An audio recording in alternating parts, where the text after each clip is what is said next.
Hello, Alberto. How are you? Good. How are you, man? Thank you for having Um, me. my absolute pleasure. I should be thanking you for taking the time to join us, or tonight, or today, whatever time it is. There with you. Yeah, you're based in Florida, is that correct? I'm in Miami, Florida. Yes. And thank you Fantastic. again for having me because I always welcome the opportunity not to do other things that are perhaps more urgent work wise. I would rather just spend time chatting with you and with everybody else in the meeting. Yeah, I was speaking to my wife about that before, and I was saying that I had you on, and she was, "Oh, wow, that's impressive." And I said, it's you'll always see how people just like to talk about stuff and talk about the Hmm. stuff that they do. So, that Hmm. works to my benefit for sure. So I'm pleased you can hear and you can procrastinate a little bit with us, and I love that. yeah, talk about whatever we're going to talk about. Probably these things are very informal and we talk about lots of different subjects. Probably today, a little bit about data visualization, I suppose. Maybe a little bit. We A can little talk about bit? other things too. Yeah, we'll do that. So do you want to just like introduce yourself and give a background as to who you are, and then we can Sure. kick off from there? Yes. So, hello, everyone. My name is Alberto Cairo. I am a professor of officially visual journalism at the University of Miami. I am tenure in the Department of Journalism at the university, and I also work for a program in data science because what I teach is at the intersection of communication, data science, statistics. Because I teach data visualization and information design in general. So I teach people how to design better maps, better graphs, better explanation graphics. I've taught anything from traditional data visualization to 3D modeling, 3D animation, visual explanations. So I'm a journalist by training, and I've been Okay. here at Miami for like 10 years or so already. Wow, very nice. That's quite the introduction. Lot of topics there, all about data visualization, of course. A couple of them I found particularly interesting straight away. Stuff like designing better maps, that sort of thing. Because I love I maps. Yeah. yeah, I love that you said that because up until really recently, I really didn't like maps in data visualization, but that's only because I've been exposed to bad maps in data visualization, which I suppose kind of leads directly into One of what you the do.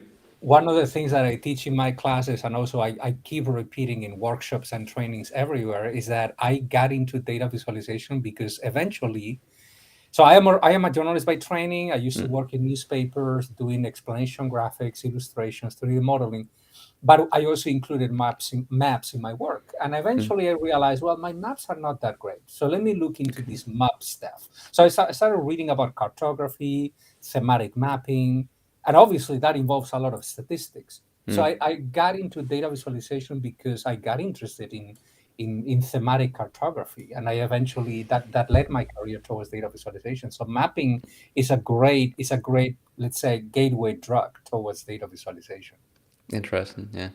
I For me it was seeing too many. I mean, I work primarily or almost exclusively, I should say primarily, almost exclusively with Power BI from Microsoft, and of course, Mhm. and I saw just a lot of maps where it was like a point to represent something, so a big map, and then a point for net sales, and that net sales is in Germany, and this one is here, and I was like, that could be it. It didn't have to be a map. It doesn't look good. It Yeah, just didn't. sometimes, I mean, maps are like like any other type of graphic, right? It's like sometimes we use visualizations in sort of like a gratuitous way. Just Yeah. because I want to use a graphic, I'm going to use a graphic, right? That's one of the things that I try to teach my Yeah. students: when to use a graph, when to use a chart, when to use a map. Each one of them may be appropriate in different circumstances. Absolutely. Yeah, really interesting. But yeah, so I'm just going to jump over to a couple of really random questions I didn't expect to see in the chat there. The first one is from Bernard, which I'd never really. Uh, do you really speak Chinese to your children? This is a really random question, but I like a bit of random here. Well, my younger kid speaks a little bit of Chinese to me sometimes, but I don't teach him Chinese because I don't know Chinese. Ah, We are trilingual at home, though. We speak. I speak Spanish because I'm from Spain. I speak English, obviously, because I teach in the United States, and we also speak Portuguese because my children are were born in Brazil. So yeah, we are trilingual. And then my younger one knows has learned a little bit of Chinese, and he's very interested in Chinese. He's getting into Japanese now. So Ah, nice. yeah, we That need to go to Japan eventually because he's very into that. So yeah. that's cool. I know Bernard actually speaks Japanese. I saw that he gives like presentations and stuff in Japanese. Very impressive. Yeah. I, Yeah. I also have a multilingual house myself. My wife's Italian, I'm English, and my kids grow up in Germany, so they speak German. Hmm. And one of my favorite examples of that is a few years ago. This is going to digress a little bit. We'll get back to data visualization, I promise. A few years ago now, my wife's niece, she was about 5 years old, and she had like an iced lolly in the freezer.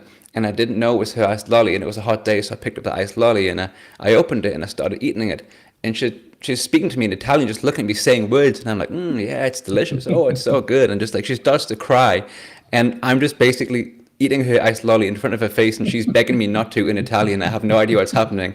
And all the same time, I go, oh yeah, this is so delicious. Just like completely taunting Yeah, her accidentally. yeah, maybe because of the tone of the language, you thought that she was telling you nice things, and maybe she was swearing.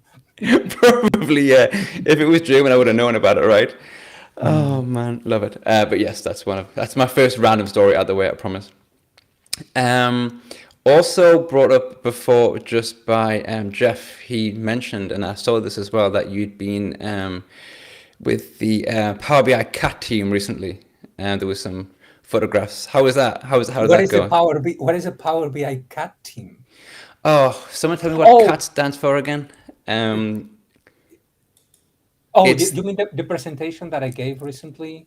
yeah, Oh, exactly. got it. Sorry about that. So yeah, I mean, sorry, I thought that it was like an internal job. The cat team. What is the cat team? What's it? I Customer am. as something. Someone Yeah, tell me in the yeah, chat what it means. yeah. Sorry, I didn't even remember the acronym. I thought that you were some sort of joke No, about no, no, no. cat people and dog people or something like that. So yeah, no, yeah, it was sort of like a semi-improvised talk. So I just went there and I just did my own thing. I did a sort of like a quick and fast presentation about general principles of how to, not principles. I'm not very into. I mean, the older I get, the less I speak about principles and rules, Okay, and okay. the more that I talk about reasoning. What is the reasoning process behind designing a visualization? I tend to believe that there are really not rules that are set in stone, but what we can develop is a system in which we can talk about the reasons that we can give ourselves and that we can give others to make one choice or a different choice whenever we are designing a visualization. So I presented a little bit about that, so that type of thinking that I've been sort of like developing in the last couple of years. Very cool. I think there's a lot of people who I kind of interact with in the Twitter area with the Power BI who are kind of pushing for better visualizations within Power BI at the moment. So I think Yeah, when no, that's great. yeah, Absolutely. I mean, yeah, but data visualization can be an extremely powerful tool for analysis, but also for communication. Yeah, absolutely. So yeah, that's great. we'll see. We'll get there. I actually, the whole concept of data visualization, though I've been working with Power BI since like 2000, early 2017, I think I only really started thinking about it properly in the past year, maybe a bit Mhm. less. Probably I started using the Deneb, which you can use Vega Lite to Mhm, do some mhm, visualization of data and that, because I was doing so much of myself, so much of the actual creating mhm. and the code and the designing, I kind of put Yeah, more yeah, thought more into it. the JavaScript side of things. Yeah. Mhm. Right, and because in the past, and actually it was quite funny because I got your book, the Truthful Art. I bought this and I've been enjoying it. And the first few pages, you said something which immediately resonated with me because I thought I knew, I thought I knew a decent amount about data visualization, and then I realized that I didn't. And the more that I learned, the more I realized that I didn't know, which I think is one of the first things that you talk about in the book, like this island of knowledge or something, and as it expands I around, understand. yeah, One of the paradoxes of knowledge is that the more that you learn about something, the less that you feel that you actually know about that. But that is the process. I would say that that's a process of developing wisdom because you become aware of your knowledge gaps, and then you can try to fill them up or keep exploring. Because what really matters is in any journey is not the destination; it's the journey itself. Like the journey itself makes you a sort of like a better professional. I got this funny story in a recent workshop that I gave, very long workshop, like 8 hours, about introduction to data visualization, reasonable data visualization. And one of the statisticians who attended the workshop said, I really enjoyed the workshop. It was a lot of fun. But now I have many more questions that I did than at the very beginning. I said, yeah, that's the spirit. Yeah, That's the absolutely. spirit. Yeah, yeah. Very nice. And this is why when if you give a presentation or any sort of training, there's, as you go through, like in the first section, no one really speaks up, but then at the end, as you say, it kind of starts to get progressively louder as it continues because people are Mhm. exploring something they didn't think about before, that kind of stuff. Yeah, yeah. Just combine a couple of things together here. Daniel, who is the creator of Den and Oh, Power that's BI, nice. Yeah, the yeah. truthful art was my gateway drug. I wonder what Daniel's background is. Are you a data scientist or an analyst, Daniel? Maybe. And I the should. reason I'm asking is the following: is that it's funny to me that people like you all read that book and enjoy that book. I mean, I heard that, for instance, the that book has been adopted in data science programs as a gateway drug towards data science. I said, That's but cool. it's not a data science book. It's a journalism book. It's a book that I wrote specifically.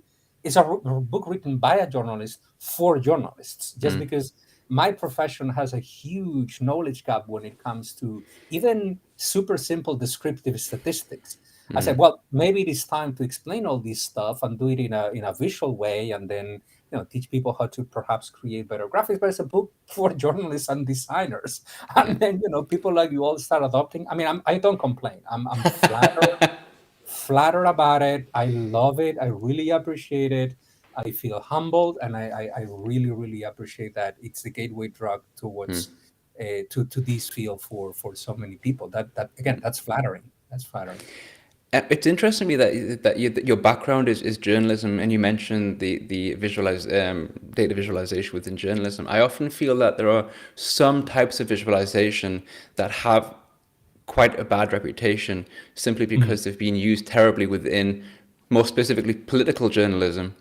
Mhm. The classic being on like election nights and percentage of that kind of thing. Mhm. That's always been like my go-to. People hate pie charts because you see the worst pie charts in the world if you look at like political journalism. Mhm. Mhm. Yeah, well, the thing about pie chart, I mean, the pie chart is like it's like what we said before, both of us said before about maps.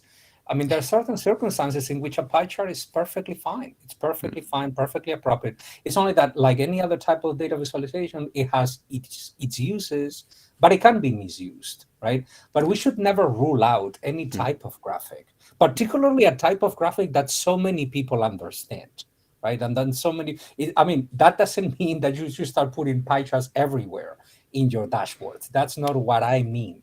I'm What gonna I do mean it. is just one more word that you Yeah, can use in your data visualizations. One more symbol. yeah. What part of the vocabulary of visualization? So it's a possibility, but I shouldn't create all my reports, all the pie charts, and say that No. Alberto Cairo said it was okay. No, no, No. no. The Okay. same way that I would never say that everything should be a bar graph or a scatter plot. As much as I love scatter plots, sometimes a scatter plot is not the right way to present an idea. It's like, remember, by the way, that I always talk about visualization from the point of view of communication, right? Data visualization can be used for analysis. That's not what I teach. I teach visualization for communication. So every graphic can help you make a point. Sometimes the point can be made through a pie chart. Sometimes it can be made through a bar graph. Sometimes it can be made through a scatter plot. So what you need to figure it out is which graphic better represents the insight that you want to provide. This, like we say in journalism, the story that you want to tell, right? Although visualizations not always tell stories, we in journalism overuse the term storytelling, right? Sometimes a data visualization is just a data visualization. It's not a story, right? But it's all related to the point that you're trying to make. Yeah, good point.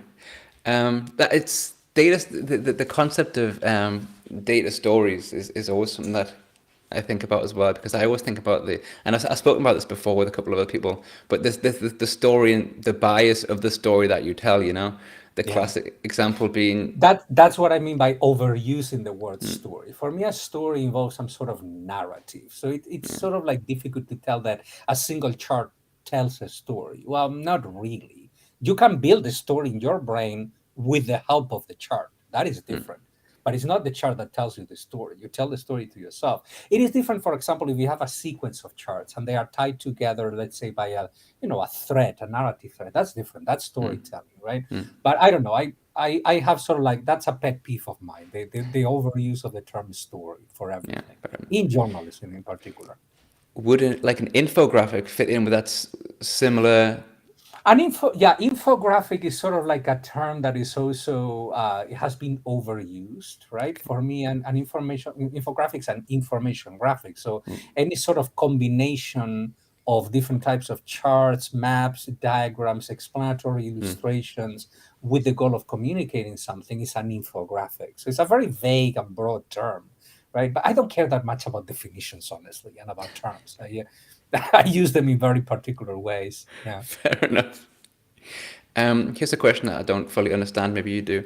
There are lots of books on visualization, but hardly any on data visualization. Any On chance of data adding? visualization, yeah, that's an interesting question.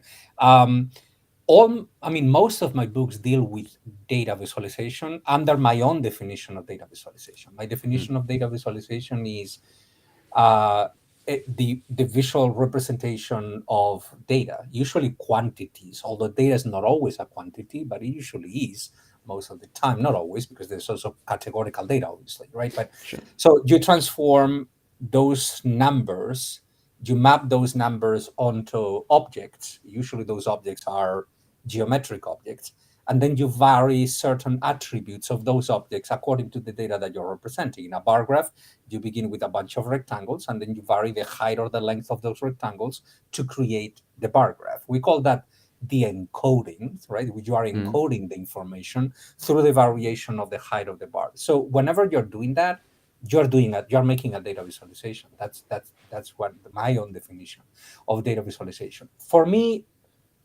visualization is broader, right? For me, without the data, without that other word in the term, visualization is something a little bit broader. For me, the way that I define visualization is any sort of visual representation that is intended, that has been designed with the goal of revealing what you cannot otherwise see. So, for example, this drawing that I have over here on the left, this is an original by Fernando Baptista, who is one of the main designers at National Geographic magazine. You don't see it very well, but it's an illustration of the Sagrada Familia, which is the cathedral in Barcelona.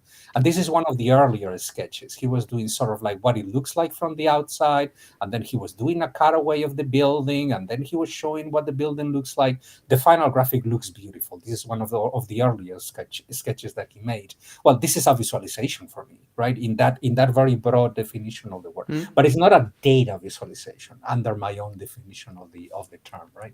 Okay, so we're kind of getting a kind of visualization of architecture somehow as well as now. Is would that? We have another question related to that. It says there is lots of books about visualization, but not many on dashboards. Oh, That I is missed different. that. That's Yeah, that is different, right? It's like, well, there are some very good books about dashboards, right? You have the Big Book of Dashboards. You have Information Dashboard Design by Stephen Few. Those are, very good intro books, in my opinion. At least I enjoy reading them. I'm not an expert on dashboards or anything, but those are books that I would recommend as an amateur on dashboard design. Okay, fair enough. Yeah, I do have that thing as well, because obviously, like, primarily when I'm creating or visualizations, data visualizations for financial reporting or some kind of finances, that kind of thing. And what I have to admit that I do quite often is a classic example was like 2 days ago. I was asked to do some changes, do a report, and I want to put in a little bit of data, make it more interesting. And I create a visualization, top of the page, net sales versus previous year, bottom of the page, next net sales versus plan. Looks very nice, looks very tidy. Feedback, which everyone agreed with, was like, you're shown net sales twice. Can you not just combine it and put your net sales in the previous year and your plan all in one visualization? Which I Mhm. did, because I understand it's easier to look at all in one go. But I still maintain it looked so much better split because it was just too much on, You you wanted know? perhaps to create a deeper experience. You wanted people to navigate the data a little bit further, a little bit deeper. Yeah, Yeah, yeah. that was my But plan, but no then, one liked it. well, that I usually say, one thing that experience teaches you is that no matter how long you've been in this field, you know nothing. It's like I mean, today, after 25 years designing visualizations, I get things wrong all the time. Nothing resists the test against reality. And reality in the sentence means the reader. It's like you design something applying the best rules of visualization, the best principles of visualization, principles of interaction design. I've been in this field for 25 years. I know what I'm doing. And then you design this beautiful display, you show to the reader, and the reader is like, okay, where do I begin reading? Yeah, I've been in that situation constantly throughout my career, and it humbles you. It makes you again sort of like realize that what really matters is what the reader experiences. That's what really matters, and you need to respond to that. So if your potential reader says, "Well, I don't understand this," or "I would prefer something a little bit more, well packaged, a little bit more condensed, a little bit more concise," you can argue back saying, well, if I reduce this too much, then we are going to lose this detail that is super, super important. And in that way, you can establish a conversation. That's one of the reasons why I say that visualization design is not based on the application of rules. It's more like a conversation that can happen with yourself, that can happen with other people, with stakeholders, with your clients, with your readers, and then you adjust your behavior, meaning your design, according to that conversation. It's a back and forth, giving each other reasons to do things or reasons not to do things or to do things differently.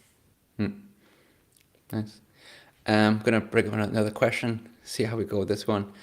Um, what would be the first step you would suggest an organization that wants to become data driven? Oh, wow. That's a big question, I think. I don't know. Perhaps just try to persuade people of the value of.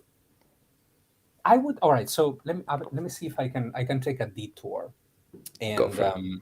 yeah, I think that data and visualization as part of the sort of like the data analysis or data science cycle or pipe, data is just an instrument, and data visualization is just an instrument to see that other instrument, to understand that other instrument better, right? In philosophy, people usually say, we have final goals and we have instrumental goals, right? For me, visualization and data are just instrumental goals. What really matters is understanding. So the first step is to actually persuade people that grasping data or using data, even if it is in a very basic way, and using visualization can lead us to better understanding. And that persuasion needs to happen with specific examples that apply to that organization. You need to show people how that works and why that works. And then again, you use that sort of like you plant your foot in the door, and you use that gap to start introducing lessons, teaching people how to do that, right? Beginning with basic statistics, not necessarily statistics in the sense of teaching people how to calculate stuff, but to teach them the conceptual level of statistical thinking, probabilistic thinking, scientific thinking, evidence driven thinking, right? Sometimes people are a little bit scared about numbers, right? They think that working with data is opening up huge spreadsheets and just apply complex formulas, and obviously that is involved, right? But if you just begin with that, people are going to be scared, and you are going to experience a lot of rejection. Begin with the fun part, not with the fun in the sense of funny, or in the sense, but in the sense of joyful. Take a look at how cool this is, the types of stuff that we could get if we apply all these techniques and all these. So yeah, lead by example, I would say. Interesting.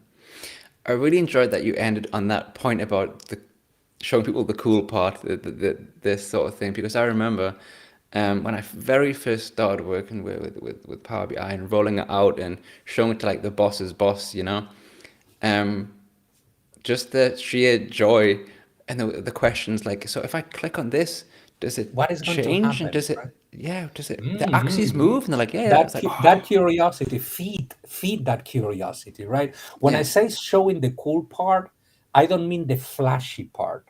I mean the part that may ignite that curiosity, because it may provide insights into the information that people are dealing with. That's what really will feed that impulse to getting deeper into all these things. With more and more people using BI tools, and not just Power BI, all BI tools, and I think maybe more data visualization being more frequently used, do you think that they, maybe an exaggerated question, they're a force for good visualization or bad visualization? Difficult to tell. I don't know. That's such a general question. I mean, we Yeah. see plenty of bad visualizations out there, right? And but we also see plenty of good work. So I don't know. It's difficult for me to tell. Yeah. I just take example of like the average person. I mean, I'll use myself as the example. Mm. Person who knows nothing about visualization, creating this my first probably, I don't know, let's be honest, 50 reports probably with pretty basic visualizations and stuff, Hmm. and then slowly trying to get better, so Improve. Yeah, yeah. trying to learn and trying to understand. And I would say probably, I mean, you see, of course, lots of reports that don't look good and don't really, as you say, don't really help. But So if it does help, it's good. So if a yeah. report, no matter what people tell you, I mean, my first visualizations were terrible in the sense that they look ugly and busy and whatever.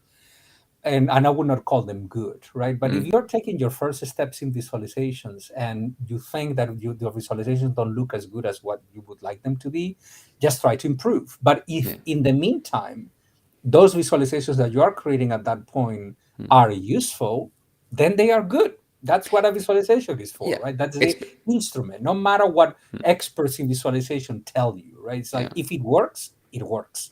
That's It's what a makes a visualization good. it's a good data insight. Doesn't matter if Yeah, you've used the yeah. wrong color or put too much drop If shadow on it, that basically. that is those are just things that we can discuss, we can have a debate about, Yeah. but if Yeah. it works, it works. If you have a purpose in mind, you want to communicate something, you encode your data in a visualization, you present it to a reader, and the reader gets the message that you're trying to convey, that's a good graphic. That's the very definition of a good graphic, right? Fair enough. One last question, no, not one last question, a little bit more. Where therefore the matrices and tables fit in there? Because then obviously Say like that again, sorry. like a matrix and a table, the big bugbear sometimes is when please create this report, and I just want lots of tables, lots of Well, matrices. I discuss tables in my classes, and I mean a table is just another way to represent the information. I say if it works, it works. So I mean it's all again, it's all based on a conversation with whoever is going to consume your report, your graphic, your infographic, your data visualization. Is that do they want to see every specific value? If the answer is yes, then design a table, don't design a data visualization. Or do they care more about, let's say, the big picture of the data, the sort of like the patterns and trends in the data? In that case, you need a data visualization. Probably you don't need a table. Sometimes people need both, in which case you need to give people the option to choose between data visualizations and tables. And they just click a tab and you can see the data visualization, you can click the table. And you also need to remember that people consume information differently. Some people are very detail oriented and they prefer to see every specific numbers. And some people are more like holistic thinkers that like to see general patterns. Those are two different ways of thinking about the evidence at hand. And if you can satisfy both types of audiences, why wouldn't you do it? Why would you force feed a data visualization to the detail oriented person, right? Just give them the data. Then you can try to advocate and evangelize a little bit, saying, well, but take a look at if we transform this into a map or a graphic. Take a look at this particular pattern will not be visible on the table. And that way is how you persuade. But tables may have their value on their own. I'll remember that one. Thank you. I'm going to bring up a larger question now. So before, I'm actually trying to come back to it. So I'll read this one now. What do you think is the role of audience research and data visualization? I see a lot of proposed rules, but not much talk about how to assess reader understanding and perception. That's an excellent question. Is one of the biggest knowledge gaps in visualizations. How we incorporate user experience research in data visualization, right? There are people who are working in this area, right?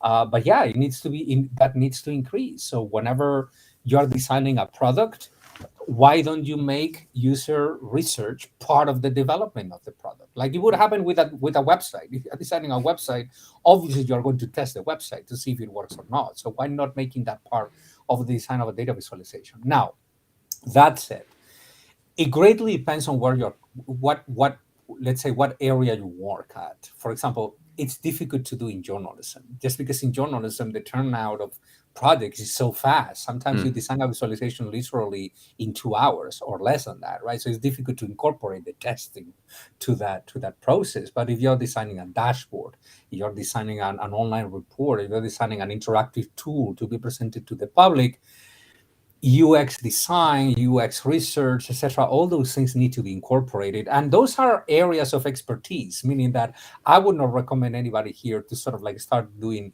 UX research on their own. Hire someone who knows what they are talking about, right? So, because I would not dare doing that part of the job myself. I'm just the guy who draws pretty pictures, so to speak. Well, I'm a little bit more than that, but yeah, Pretty pictures on data, exactly. That's yeah. a line I use quite often. Do you you mentioned before we actually went live that this large, cool-looking device behind your head is a what you use Mhm. for sketching. Do you Yeah. also draw data visualize? I mean, do you sketch and for that's really cool. Yeah, but it's not for sketching data visualizations. I draw when I have a few hours to I actually do sketching and drawing, right? I liked comic books when I was a teenager and games and stuff, and I like reading about different things. I like Cool. history, for example. Okay. In the past couple of years, I've been doing a series of illustrations about the seventh century based on archaeological Wow. evidence. Yeah, just for fun. And I like maps, and I like drawing maps by hand. So I have a collection of hand drawn maps. I sketch them by hand in big paper. Then I have them scanned in high resolution. I bring them into my computer, and then I add color and details in Photoshop and then in Adobe Illustrator, just for fun. It's a fun Wow. activity for me. Yeah, That sounds very fun. Do you it post them is fun. online? Because I'm curious now. You Yeah, have a I yeah. sometimes have posted on some sketches on Twitter. I have not posted them for quite a while, but yeah, for a Okay. while I was posting because I was particularly at the beginning of the pandemic. At the beginning of the pandemic, I had so many Zoom meetings to attend in which I didn't have to present, just listen to people, Yeah. that I discovered that having something in my hand and having my hands occupied while I was listening helped me keep my attention more focused on the meeting, in the meeting. So I was attending the meeting and I was sketching things out. And then I decided, well, I could get those sketches and then improve them. So I got myself that table just essentially to finish up the sketches that I was making during Zoom meetings. Nice. I am the same about fidgeting. I have to have something in my hand if I can have something. Exactly, right. You keep your hands busy so you will not feel the Yeah. temptations to go to social media or whatever, right? Absolutely. I did make a terrible mistake because I have to admit on occasion I'm a bit of an idiot. And I had a penknife, which I actually still do have by my desk. And I was just sitting in it and just playing with it. And I opened it and I was messing Oh around with it. no. Yeah, I cut my hand in the middle of a meeting. I was like, why would you choose Ouch. a knife to play to play with? First of all, if people on the camera see, you look like a psychopath. But also, yeah, I cut my hand, which was not my The, strongest ha- hour. the Hannibal lecture of data visualization. Exactly. Yeah, Kerry also comment on the number. So your books behind you are a combination of history books, comic books, and data visualization books. Then I Yeah, assume. yeah, yeah, yeah, Very yeah. cool. I like reading. I like writing, and I like reading, and like reading about the strangest things. So I was talking to a friend the other day. This shelf that you see here and this other shelf over here, I call those my seventh century shelves. All those are books about the seventh century Wow. in the Mediterranean. So what happened in the Byzantine Empire, the rise of Islam in Arabia, the Okay. Visigothic kingdom of Spain. And you may ask, why do you read about all that? I said, I don't know. It's cool. I just enjoy doing it. So I have PhD dissertations. I have books. I have, tons of archaeological papers on archaeology. That's like what types of clothing people use at the time, weapons and stuff. I just find it fascinating. And then I have an assortment of books over here, anything from science fiction and crime novels, and then obviously books about visualization. They are down there, I believe, and then up there, although you don't see them, but there are more books up there in the close to the ceiling. These are half of my books. The other half are in my office at the university. Wow, that's very. I love to hear about the random hobbies and interests that Mhm. people have. because it's, an outlet away from work, or especially the things that people got really in, things that had a passing interest in, but got really into, because of the And pandemic. some of these interests feed into each other, right? It's like one of the reasons I got into data visualization eventually, and one of the reasons I got into news infographics at the very beginning is that I knew how to draw, and I also liked maps. Why did I like maps? Well, because I like when I was a teenager tabletop games. And I still like tabletop games. That's And interesting. tabletop games use tons of maps, and I used to draw maps. And so one interest ends up sort of like weirdly feeding into each other. And these days, for example, I'm thinking about the intersection between a tabletop game design and data visualization and information design, how those things are interrelated to each other. So I don't know, perhaps when I That's cool. retire, I will do something related to that. That's cool. Actually, interestingly, that the last time I did one of these was 2 weeks ago, and the guy I was speaking to, Kurt, he was really into like Dungeons and Dragons, Oh and yeah, I he, played I played tons of Dungeons and Dragons when I was in college, and yeah, yeah, yeah, and other role playing games. I have, I mean, my role playing game collection is downstairs, not here. okay, Here I only have the serious books to impress people. okay, fair enough. So, The non serious books are downstairs. All the games and stuff. Yeah. don't I mean you could also very easily impress us with your tabletop games and those sort of books, mate. Trust me. Oh, there's one behind me. There's a tabletop game over here. I was Fantastic. yeah, There looking you into go. it. Yeah, yeah. Yeah. I used to really love playing Risk. This was the game that I really enjoyed. These ones are a little bit more complicated than that. Yeah, fair enough. So Just a tiny bit. Yeah. I can understand. I never got into a really complex one. I just remember that I was playing Risk with my friends once, and I held Asia for like 4 rounds. I was like, yes, that was awesome, Yeah, and that's about it, really. that's victory in Risk. Yeah. Yeah, it was great. But yeah, what I've discovered is that the more I've learned, because obviously I spent quite a long time, learning about Power BI, and then that led on other topics. I've never been able to play an instrument, and it always frustrated me. And I'm coming up to my 40th birthday, like in 2 months, and I was like, it really annoys me that I've been defeated by music, that I can't play an instrument. So I decided that I did research on what are quite easy instruments to learn, To learn. and I discovered that the ukulele was high up there. So I was like, Nice. get a ukulele, and maybe you can see I've got like one or two there. Uh-huh. Um, and I realized that the way I learn is completely different now. I'm so Mhm. much more patient. My problem was always that I used to pick something up and say, okay, why am I not immediately awesome? This is very annoying. But I'm more patient and I learn, and I much more enjoy the journey of the learning now. I can, yeah, I can laugh at my mistakes and It's the journey, not the destination that matters, right? yes, right, It's like drawing, right? yeah, I used to draw a lot when I was a teenager, and but when I got into college, I abandoned drawing for okay, a while. And then at the beginning of the pandemic, just because, thanks to Zoom meetings, I started recovering my sketching skills. Got a piece of paper, got a pencil, and started sketching ideas out. The first sketches that I made back in 2020, they looked terrible, but the more sketches I made, the more I recovered my older skills, and the sheer process of seeing daily improvement, that's what keeps you going. So it doesn't really matter that you will eventually become, an ukulele masters or whatever, or that I will become Leonardo da Vinci. That's crazy, right? That's not what I'm aiming for.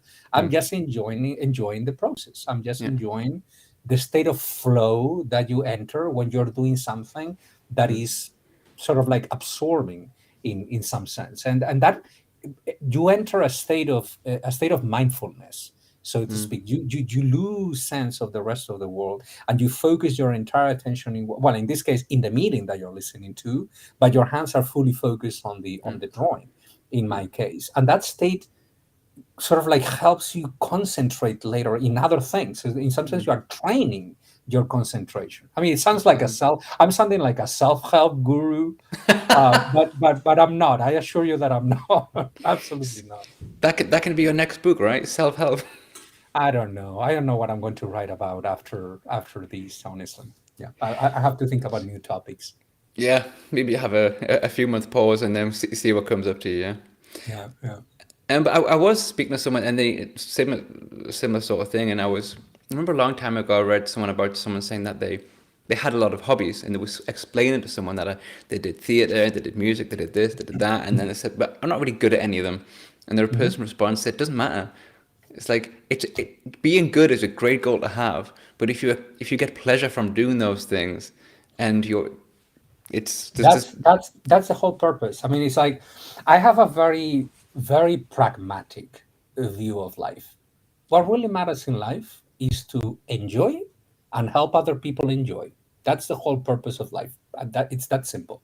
There is actually this very old saying by an author. I have the book somewhere, who used to say, "All that there is to morality, it's not rules or what. No, it's enjoy and help other people enjoy. That's what really matters. We are going to be in this world for 70, 80, 90 years if we are lucky, right? All that we can hope for is that we will have good health, that we can enjoy what we have, that we can help our families grow, that we can help other people learn and run better lives. That's all that truly matters to me. I don't care about anything else. I don't yeah. have higher goals than those, honestly. I think it's I think someone mentioned before about maturity and learning, etc. Maybe this is also something that I don't know comes with age as well. Kind of also just looking at what you want, what makes you happy, and what satisfies you, all these sort of And what things. makes other people happy, that's also important. It's like one of the highest satisfactions in life, for example, as a teacher, not only as a professional, because as you know, I have a dual career, doing things and making things, and then also teaching them, right?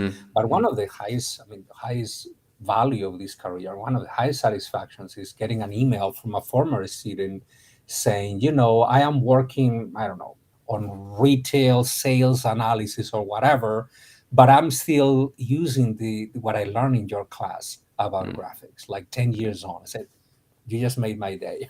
Thank you so Nice, much. There's nothing else to life. That's what brings joy, right? that's true. Good point.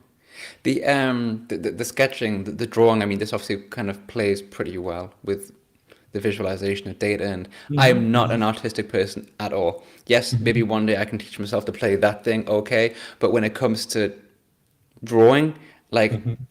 I had an ex-girlfriend and she referred to my artistic abilities as worryingly childlike, and I cannot argue with that. It's it's so true.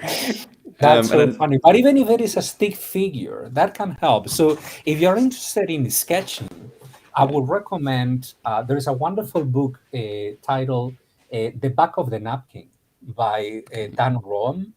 The Back of the Napkin. the back of the napkin. The Okay. back of the napkin. That's what it is. It's like how you ideate explanation graphics in the back of a napkin. Literally, it's like you get a small paper napkin and you start sketching an explanation of a process, for example, within an organization. It's a fun book, and it's all stick figures. It's like funny, super simple stick figures with arrows and stuff, and it's so well done. And what Dan Cool. says in the book is that you don't need to be a great artist. I mean, if you are, great, fantastic, but you don't really need to be. It's like you need to sort of like lower that barrier of entry to the sketching world, because sketching is like perhaps I'm rambling a little bit here, but it's like We're here to sketching to ramble. me. Yeah, we can ramble as much as we want, right? And I'm not in a rush to leave. This is the perfect excuse not to write. So um, I was about to say that I see sketching a little bit like I see data visualization. It's like data visualization to me, again, is not a final goal. It's an instrumental goal. And writing itself is not a final goal. Writing a book, for example, I sometimes write things just because I want to understand them better. Right? It's like the process of writing forces you to organize your thoughts. And in the process of organizing your thoughts, you end up understanding the topic better. Data visualization is the same. The process of creating a data visualization helps you understand the data better. And the process of sketching may reveal realities that you never thought about. So I don't know. I would encourage you to, even if it is just stick figures and arrows, I would encourage you to keep practicing and perhaps get that book and take a look at it. There are others, sketchnoting. It's There are books about sketchnoting that are also quite good, but that is the one that I would recommend. I will probably definitely get. I mean, probably definitely. I will definitely get that book because it does sound very cool and it sounds like it'll be helpful for And, it, someone and like it's me. fun. It's fun to read. It's Yeah. very visual, obviously. Yeah, of course, for sure. That's really cool. Thank you for that. And maybe one day I can, one day if I need to advance beyond worryingly childlike, but if I don't, I can be now rest assured that you've told me that, a bit happier with my I artistic skill gave you level. permission to create bad drawings. Well, by the way, Exactly. talking about drawings, do you know the weblog Math with Bad Drawings? No. Math with Bad Drawings. I would No. recommend that you check that out. Math with Bad Drawings. That's The guy cool. who runs that weblog also has several books. He has one about, for example, calculus, explaining calculus Okay. using bad drawings, like back of the napkin style drawings, and it's pretty good. That guy is also amazing. I don't remember his name, right now, but oh, sorry, I have it in the tip of my tongue. I Oh, have this is such a fine. bad memory. Anyway, Yeah. Math with Bad Drawings. I would strongly That's it. recommend that. Really good. So, so I think someone It posted eventually the became a book too. Yeah. Oh, there you Jeff's go. Some Jeff's got the Jeff links just there. posted the link. Yeah. Thank you So yeah, I so would much. recommend everyone to check that. I love recommending books, as you can see, but this is truly good. It's truly a lot of fun. No, it's really helpful to have them as well because it's the sort of thing. I mean, yes, you can kind of stumble across it, but to have the recommendation, Yeah, Ben I'll check Orling. them There out. you go. So Chai just mentioned, yeah, Okay. it's Ben Orling. I had it at the tip of my tongue. Yeah. In a few months, we're all going to have backgrounds like yours, just full of books and what have you, Exactly. Yeah. all recommended by Alberto Cairo. You should just start like a book club with recommendations, start writing blurbs and all that kind of stuff. So Well, I mean, I'm not working on a book club, but one of the things that I'm joking about these days is that after writing several books about visualization and being in the process of writing a new book that I hope will come out next year, but I hope that it will be my last book about visualization. And what I'm doing okay, these days is to help other people write books. So I'm editing the books being written by many other people, right? oh, So that's nice.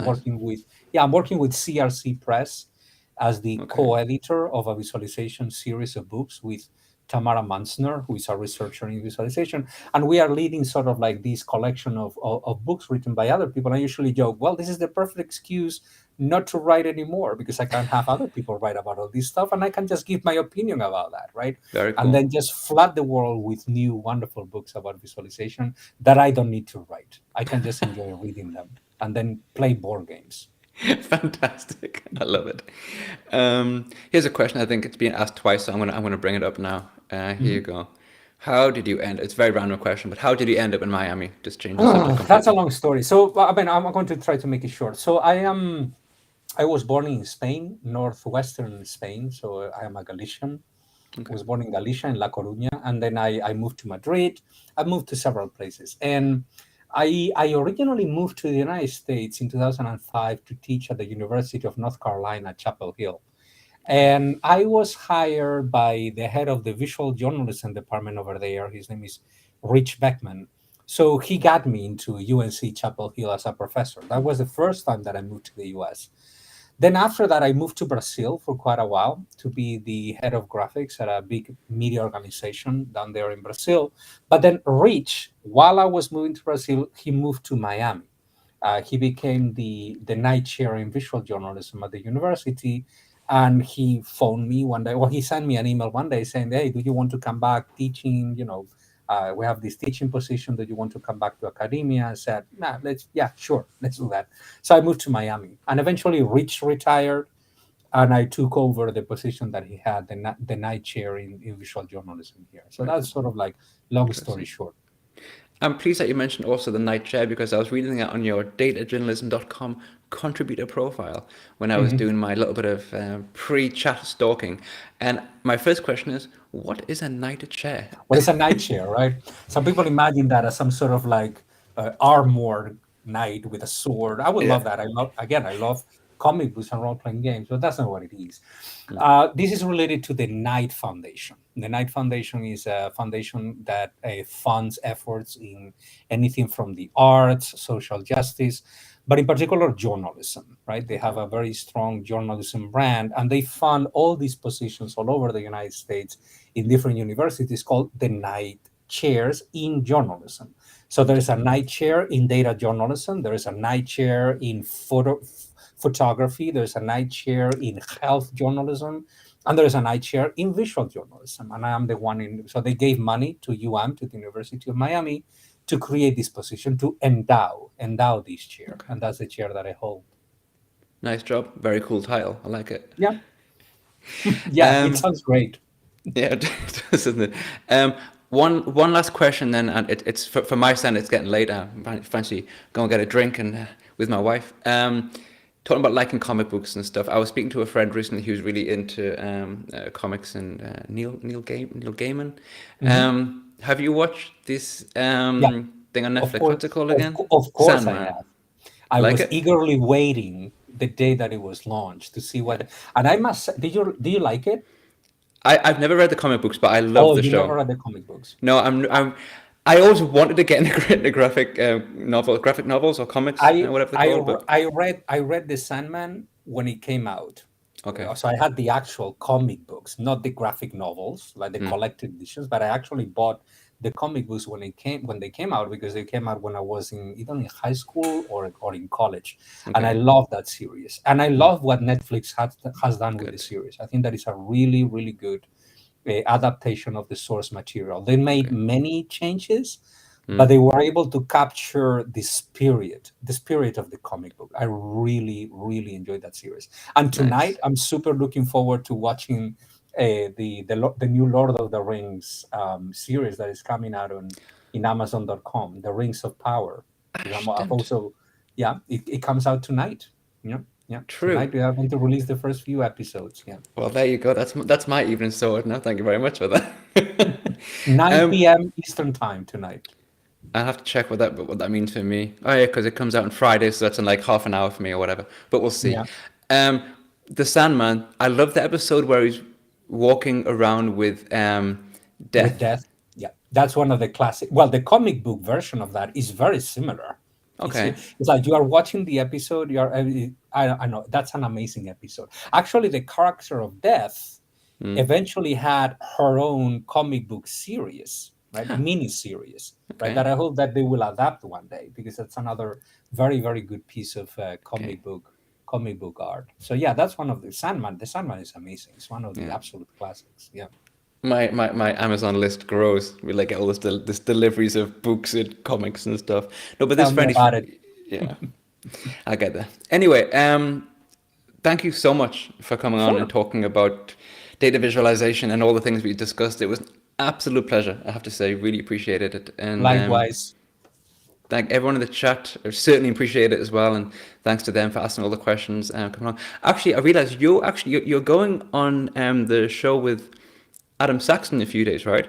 That's on Saturday morning, if I'm not wrong. Yeah. Sounds Yeah. about right, yeah. Which is it's Yeah. funny because I actually next week on my show I have Adam Saxton, so we're kind of Yes. doing like a Yeah. switch somehow. Small world. Yeah, I think that is Yeah. Saturday morning at 10 a.m. Eastern time, if I'm not wrong. Okay. Yeah, I'll try my best to. But Saturdays are sometimes hard for me because of kids running around and doing all that sort of stuff. But I always try, I always try. Um, so one last time, thank you so much, Thank and thanks to you. Nice everyone. seeing you all. Thank you, Take everyone. care. Bye bye. Bye bye.